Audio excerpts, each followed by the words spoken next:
Good day everyone, Gurmos here, and after quite a while with the Star Citizen video again.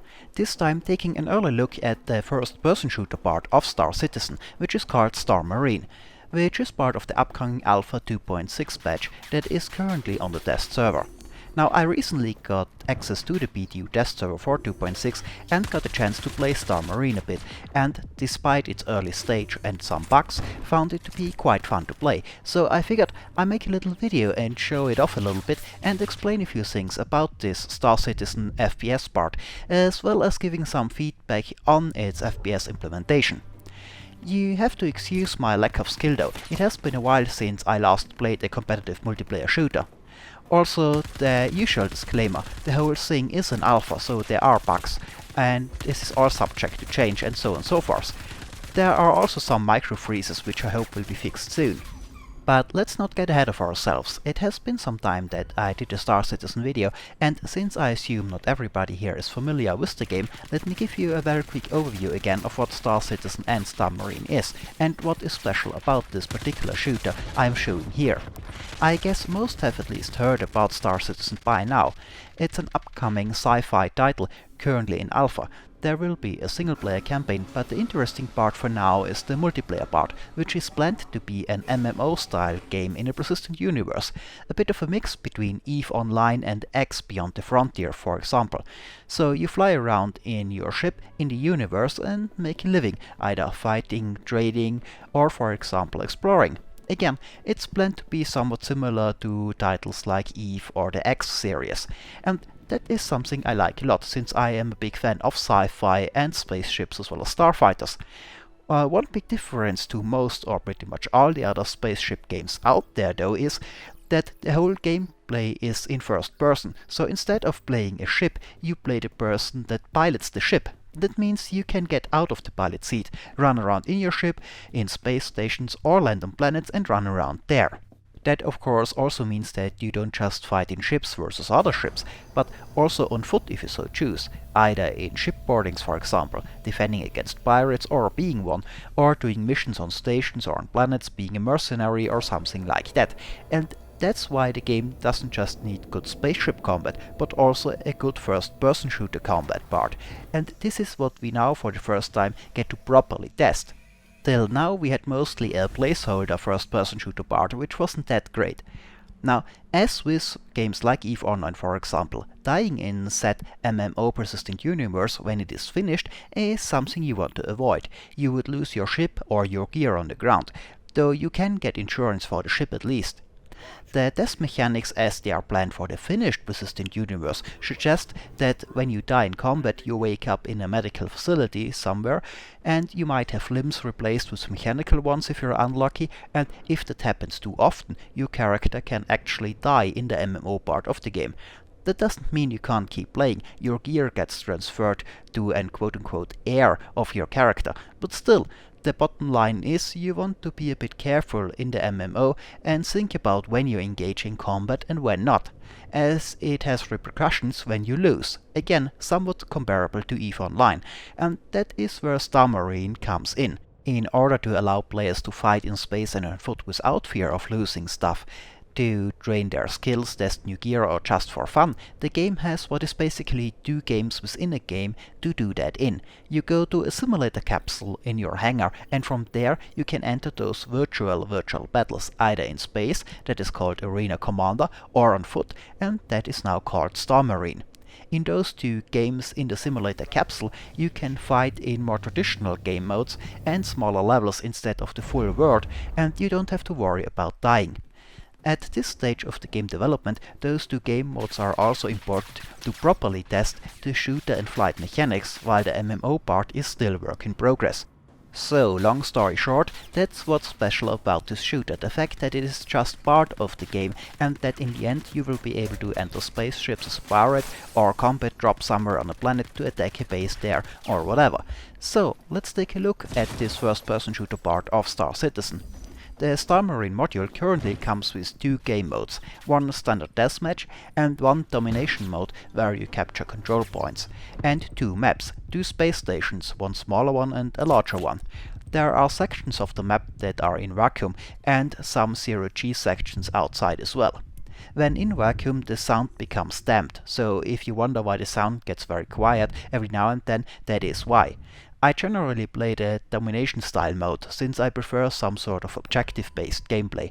And overall, I'm quite happy with the way it plays so far. I like the gunplay, and the weapons have a great sound to it, especially the Barrick submachine gun I use here, which is at the moment my favorite weapon. At this point we have only a limited amount of weapons to choose from: the submachine gun, an energy assault rifle, an energy shotgun and an energy sniper rifle, as well as a sidearm and grenades.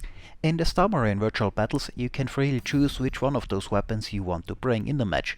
In the MMO part of the game you would of course have to buy the weapons you want from the market first, same as with ships or ship weapons. Now, at the moment we have two main styles of weapons: ballistic weapons and energy weapons. With ballistic weapons so far doing more damage per shot, but you need to reload the magazine after it is empty. Energy weapons do less damage per shot, but they just have one large battery and you do not need magazines to reload, so you can fire for a longer time without interruption. I prefer the higher DPS ballistic weapons so far, though we of course only have a limited selection to test at the moment. The large ammo supply of the energy weapons can also help if you face multiple targets and you can engage them one after another without needing to reload.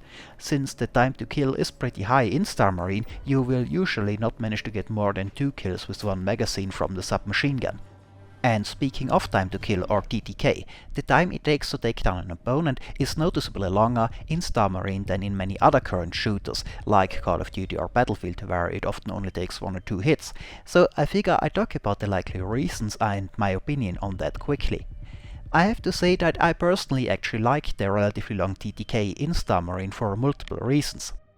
The first one being that it makes sense to me in a science fiction environment like this, where all the combatants are running around in full armored suits. Such science fiction armor should provide a bit of protection, and in the MMO part of the game you could of course choose not to buy and wear armor at all, and just use a flight suit, which would not provide this kind of protection.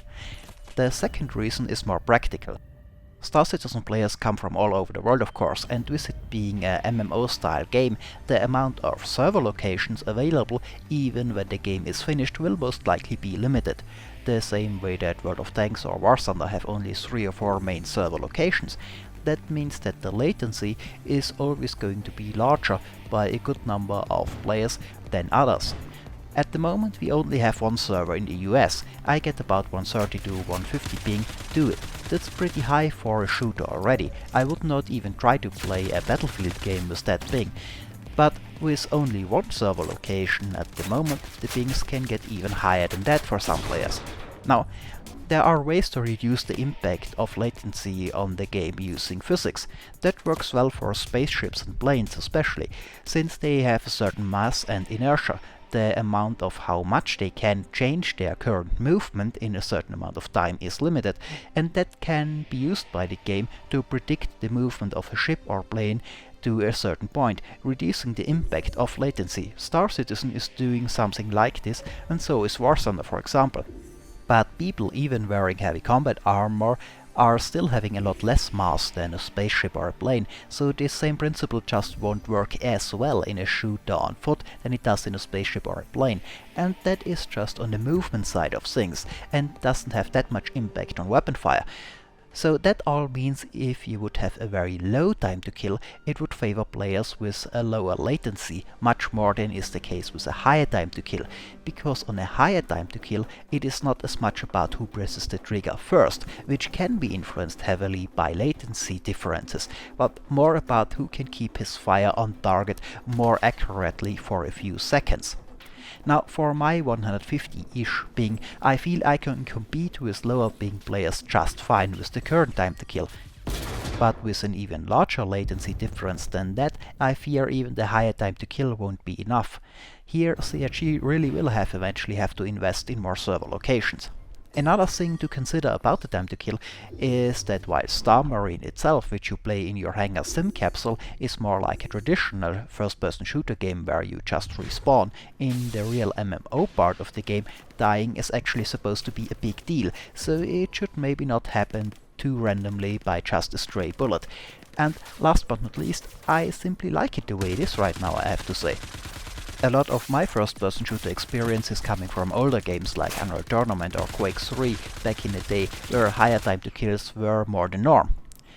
One has to be careful to balance it right, of course. One thing where I feel we need some more work regarding that balance at the moment are grenades. They need some more polishing in general, as the throw animations seem a bit off and they are a bit awkward to use at the moment. But I also think that they are currently too strong, being able to insta-kill from full health at a pretty large radius. That would be normal in most shooters, but here you have to be careful that the grenade strength fits the time to kill of the other weapons, otherwise grenades end up being too strong, of course. Grenades that can insta-kill whole groups of enemies are fine in shooters with a low time to kill, where only a few bullets are enough to take down opponents. Then a grenade is not much more powerful than a well-aimed magazine from your rifle.